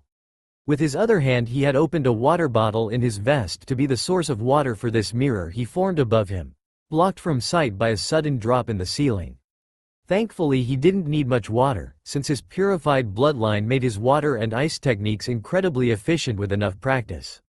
He could also convert his chakra into the ice or water needed, but even for Naruto's massive chakra stores it was draining. Looking around it seemed his friend from the orphanage had a similar idea. He saw Tenten manipulating a set of mirrors to get herself and Rock Lee the answers. Focusing back on his own task, Naruto had Yukiko use her better eyesight to quietly read him the answers off of the plant's test. After a few minutes of copying he dispelled his ice mirror, and set his head down for a nap. Yukiko curled up by his feet and joined him in a quick rest as people around him were eliminated. Naruto and Yukiko woke up to Ibiki's yelling, "Okay everyone. It's time now for the final question of the test. This is a special question which has its own set of rules. First of all, you will have a choice of whether or not to take the question. If you do not take the question, your team will fail the test.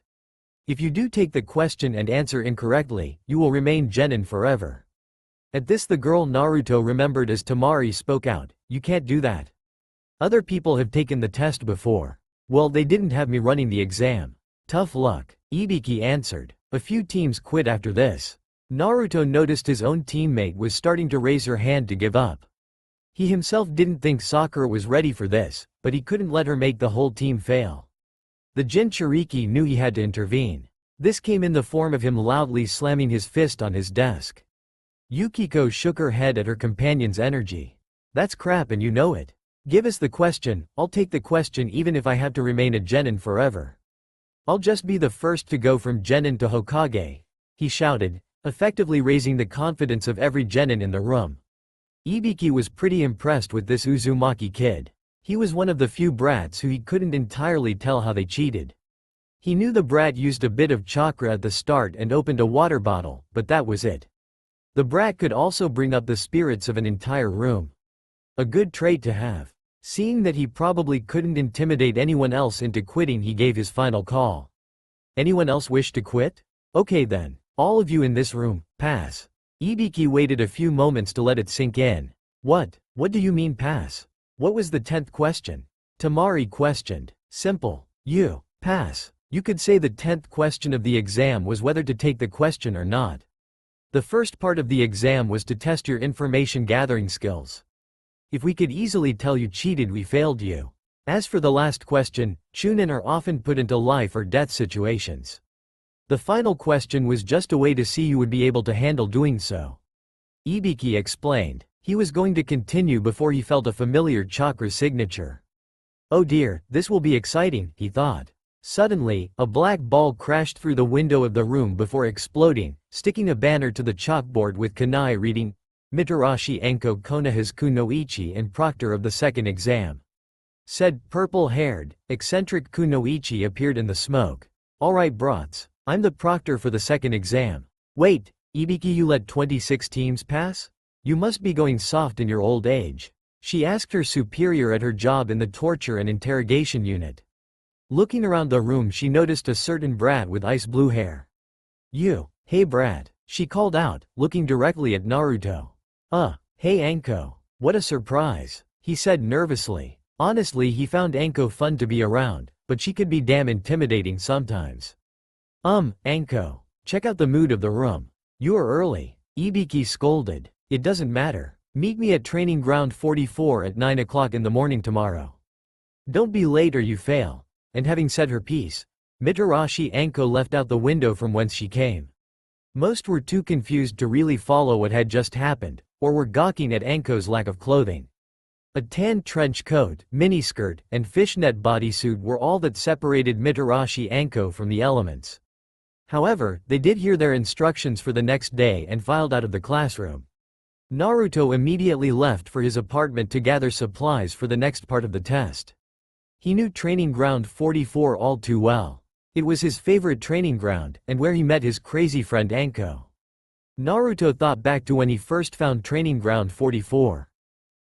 Yukiko-chan, we have looked everywhere for a place to train away from everyone. Everything is too damn open. Naruto groaned. He and Yukiko had been searching for a spot to train for hours. I know, Naruto-kun. Hey, what is that over there? The place with the really high fences? The white fox asked. I'm not sure, Yukiko-chan. Let's go look, he told his companion, picking up speed. Training ground 44. This is perfect, he said, looking at the sign attached to the towering gate. Naruto grabbed Yukiko, who let out a surprised yelp, and jumped over the fence with the help of some chakra in his legs.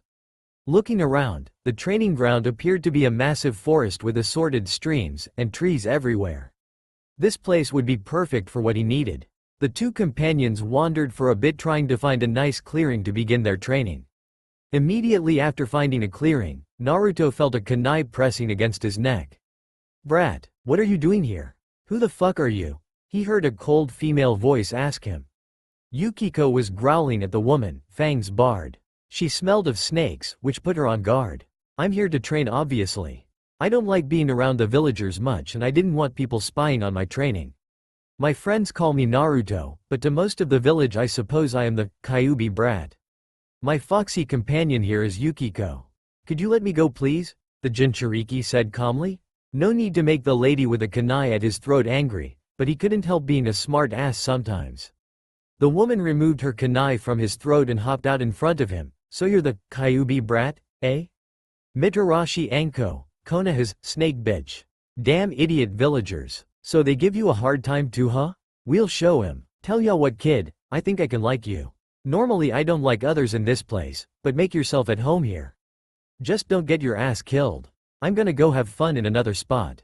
Later, brat. After she left, Yukiko looked up at her companion, confused. Naruto-kun. What just happened? I am not really sure, Yukiko-chan. But I think it means we can stay. Wonder why the villagers don't like her either though.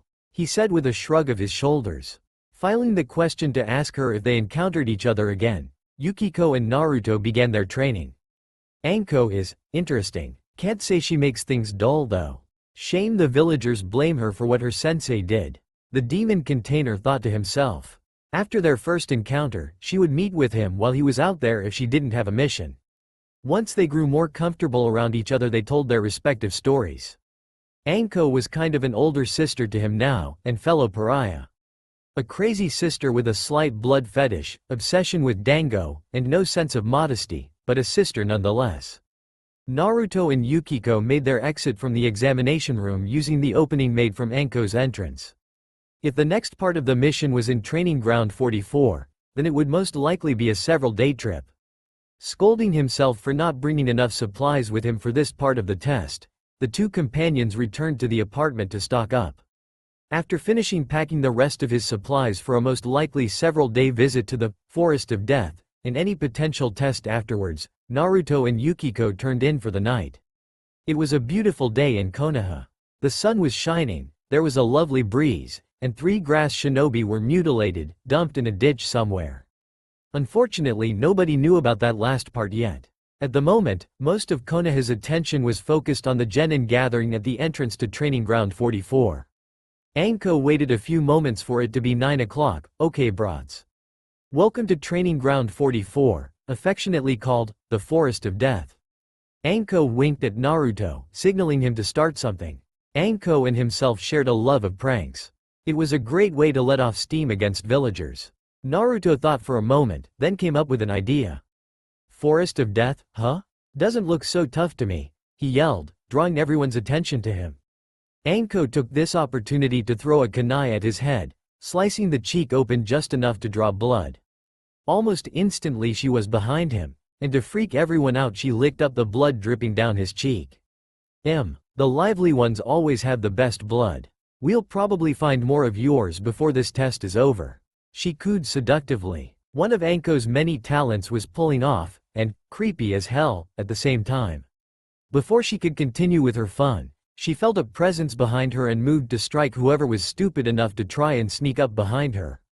She came face to face with a kunoichi from Kusagakure.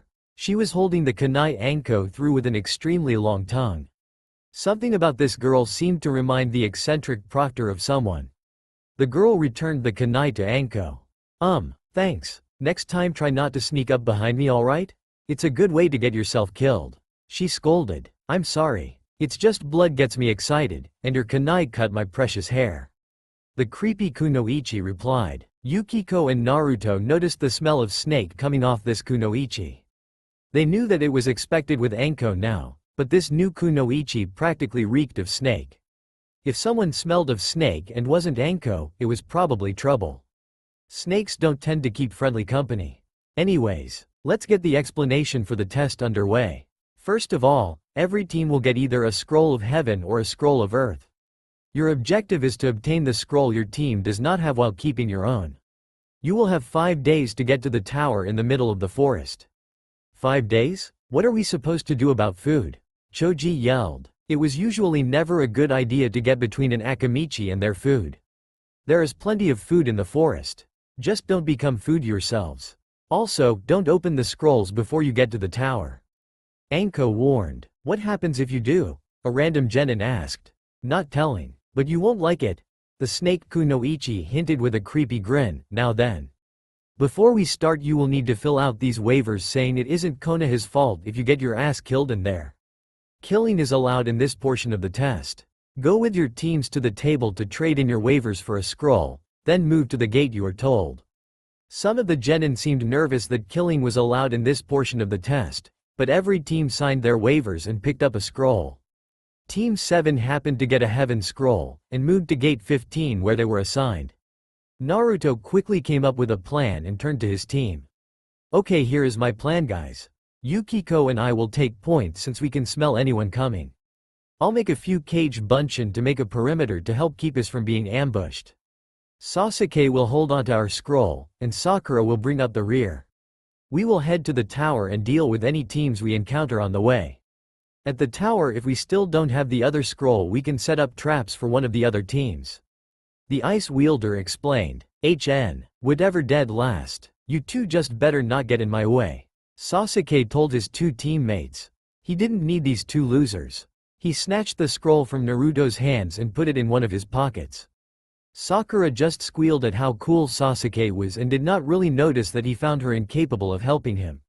After a few minutes the gates opened, and Team 7 sped off into the forest to begin the second portion of the Chunin exams. Team 7 had been traveling in their formation for a few hours now and had yet to encounter any other teams.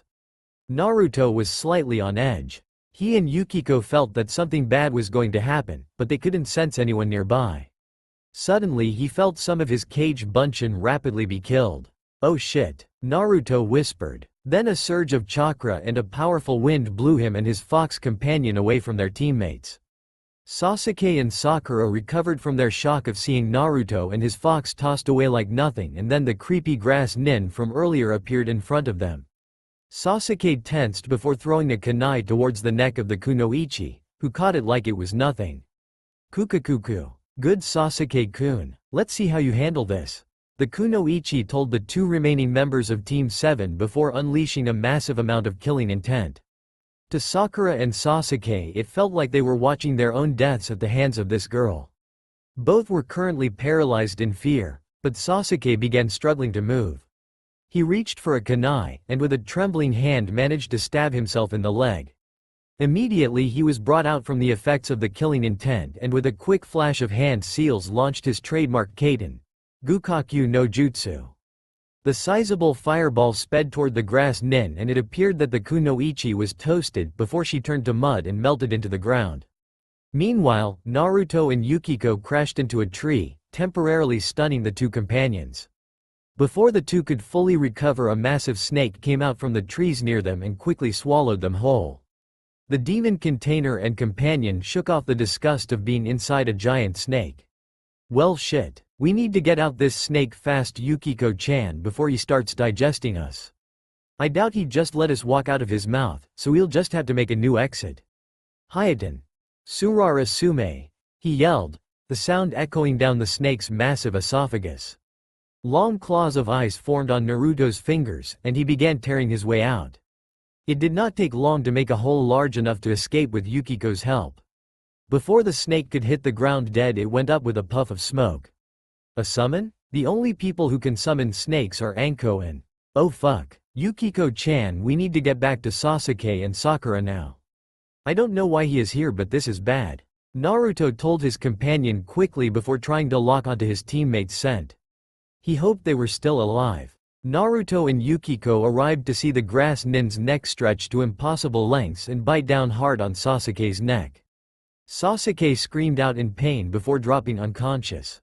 Sakura screamed, hoping her Sasuke-kun was still alive. Naruto re-entered her thoughts when she heard him call out to the girl who bit Sasuke-kun. What are you doing here, Orochimaru? And what did you do to Sasuke? He growled out. Yukiko had her fangs bared, ready to pounce at a moment's notice. Kukuku. I just left Sasuke-kun a present. Now I just need to deal with you, Naruto-kun. Orochimaru chuckled, still behind the face of the grass kunoichi. I won't let you hurt anyone else, Orochimaru. Hayaten. Surara Sume. The ice wielder called out, ice claws growing from his fingertips. Once they had finished forming, Naruto and Yukiko vanished, reappearing on Orochimaru's sides. Naruto slashed high while Yukiko attempted to bite the snake summoner's thigh. Neither attack landed as the man seemed to contort out of the way of both attacks, as if he had no bones. With a quick retaliatory kick and slap, Yukiko and Naruto were sent flying into trees. Yukiko's head was the first thing to hit the tree, knocking the poor fox unconscious. Naruto was only slightly luckier, having remained awake after his impact. So you can use ice, Naruto-kun. Interesting. It is such a shame that I can't leave you the same present as Sasuke-kun. I believe your fox friend is now unconscious, so I can play with you uninterrupted. You bastard. Naruto barked out while attempting to recover from being smashed into the tree. At the same time, the Jinchuriki was desperately trying to keep his emotions in check to prevent the fox from coming out again. In the back of his mind he could feel the bastard fox slamming against the cage. Naruto knew that he didn't stand a chance against the snake Sannin, but he hoped he could delay until help arrived. Back on 2 feet, he began hand seals for one of his more powerful attacks. "Take this, snake bastard, Hayaten. Sensatsu Suisho," he called out, as 1,000 needles of ice formed around his body. With a wave of his arm they flew toward his target. Not waiting to see if any hit their mark, Naruto moved in, ducking low to swipe at Orochimaru's legs with his claws. Upon landing his hit, the snake summoner dissolved into mud. "Shit, where is he? Behind me!" he yelled in frustration while turning around to see Orochimaru going through several hand seals. "Kaden. Housinka no Jutsu," Orochimaru announced before breathing out multiple balls of fire. Not having time to dodge, Naruto began his defensive technique, Suijinheki, he called out as a wall of water rose up to block the spheres of fire. The immediate threat stopped. Naruto searched for the smell of snakes once more, before his eyes widened at receiving a harsh chop to the back of the neck, knocking the demon container out cold. Orochimaru turned to a terrified Sakura. "Kukuku. I must take my leave before anyone finds me here. Make sure Sasuke-kun seeks me out and Naruto-kun stays out of the way if he knows what is good for him." The snake Sannin hissed before dissolving into mud one last time. Sakura spent the next half-hour moving the unconscious bodies of Sasuke, Naruto, and Yukiko to a hollowed-out tree she found nearby. Sasuke had a very high fever and was sweating profusely, but there was nothing she could do. This was the first time that her team really depended on her, and she didn't know what to do. The pink-haired Kunoichi prayed that no other teams would find them until at least her Sasuke-kun woke up so he could protect them. Kami would not answer her prayers this day, however. Hearing something in the bushes nearby, Sakura threw a kunai, only to see that it was a squirrel. She let out a breath of relief. Now she noticed the presence of 3 ninjas.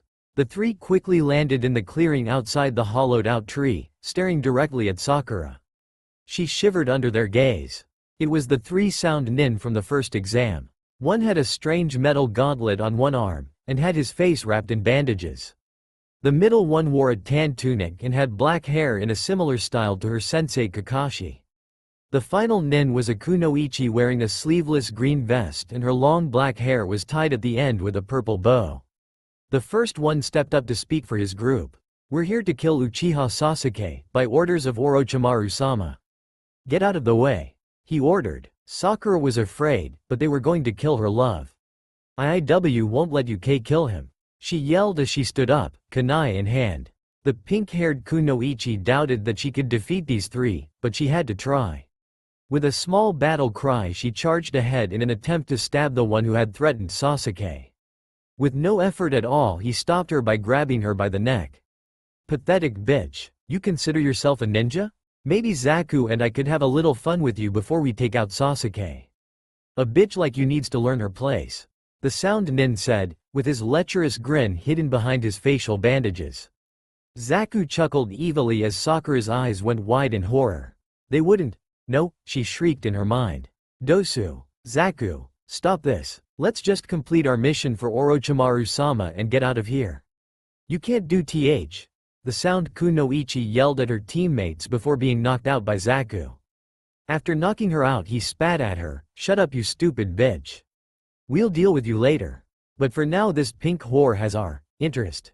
Sakura was squirming, trying her best to get out of the grip of Dosu. It was no use though, his grip on her was tight and he held her out of reach of the rest of his body.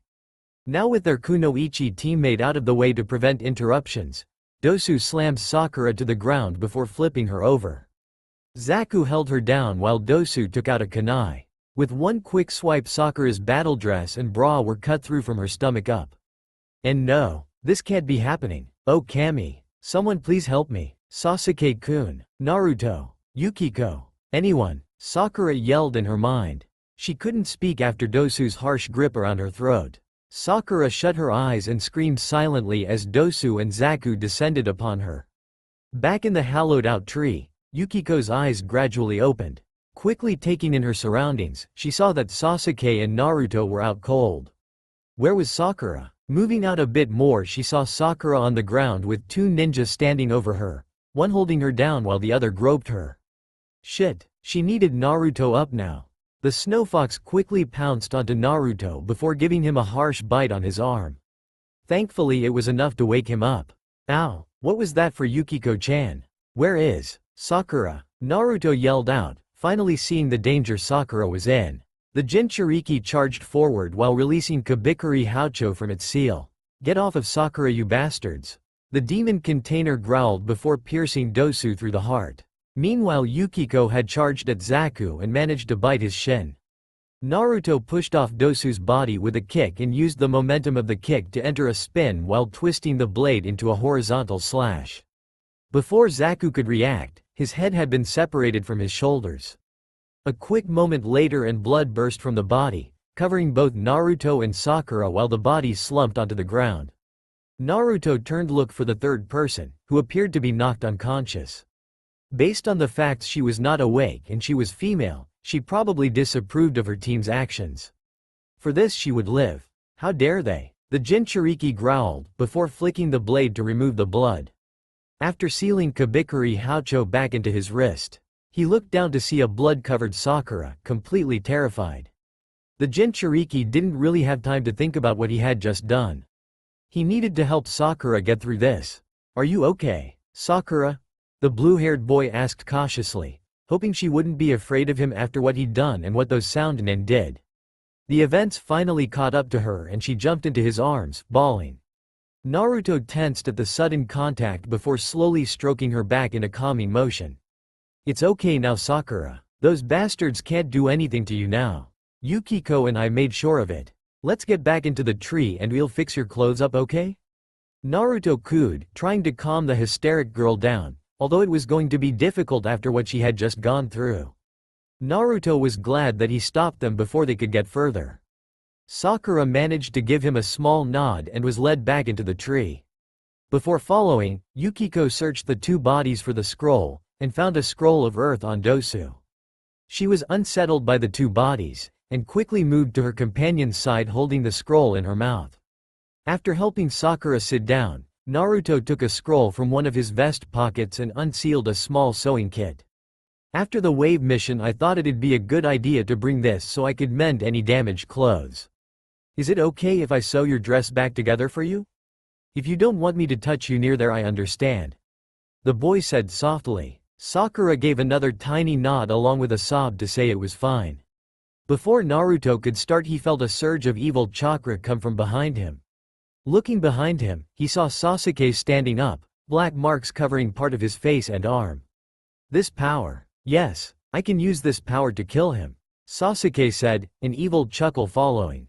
Sasuke then noticed Naruto. Fight me. Sasuke. This really isn't the time. Sakura needs help right now. And what the hell happened to you? The demon container barked out.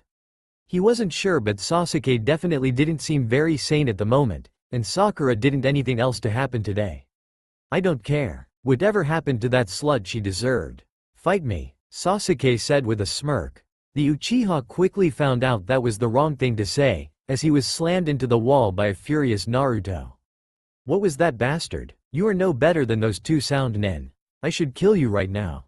This isn't the time though, so go back to sleep, you sick fuck. Naruto growled, doing his very best to not let the fox take control, although it was very tempting. He reached into his left weapon pouch and pulled out some senbon, and stabbed the proper pressure points to knock the Uchiha out for a good while. That dealt with, Naruto returned his attention to Sakura. She had gone back into shock after what Sasuke had said. She was pulled back to reality by a comforting nuzzle from Yukiko. She looked up at Naruto, tears streaming from her eyes. He was all she had right now to keep sane. Don't worry about that bastard. We'll deal with him later. For now let's get you cleaned up, Naruto said with a calming smile. Her shirt was sewn back together after a few minutes. Making a quick cross-sealed 2-cage bunshin popped into existence. Sakura? We need to get you to a medic, and Sasuke will be out for a while, so we should head to the tower now that we have both scrolls. I'll carry both of you with my cage bunshin, okay? I won't let anything happen to you, he promised before one cage bunshin tossed Sasuke quite violently over his shoulder while the other gently picked up Sakura and carried her bridal style. After making sure the area was clear, Yukiko and Naruto carrying the rest of Team 7 rushed to the tower. Team 7 managed to avoid encountering any other teams and made it to the tower safely. Naruto's clones set Sakura and Sasuke down and assumed he needed to open both scrolls now. The two scrolls unfurled across each other and with a puff of smoke Iruka appeared. "Iruka-sensei?" Naruto called out. "Naruto, it's you. Oh Kami-sama, what happened? Someone get medics here now." Iruka yelled out, panicking at seeing the condition two of his students were in. "Way too much Iruka-sensei. Sakura had a very traumatizing experience in the forest and should probably have someone treat her psychologically as well as physically. The bastard over here I knocked out myself after he woke up from getting a weird hickey from Orochimaru," the boy said, motioning with his thumb to the still-out cold Uchiha. Orochimaru? I'll go tell the Hokage. Wait here for the medics." Iruka stammered out before leaving to go find the Hokage. As he left, the medics arrived to take care of Sakura and Sasuke. Naruto and Yukiko wandered around the tower before finding a room he could claim. Collapsing on the bed, he relaxed for the first time since he awoke from Orochimaru's attack. Well, that could not have been fucked up any further. The Jinchuriki thought to himself before finally falling asleep. Yukiko curled up at his side. That's all for now. If you enjoyed, then please like, share and do comments.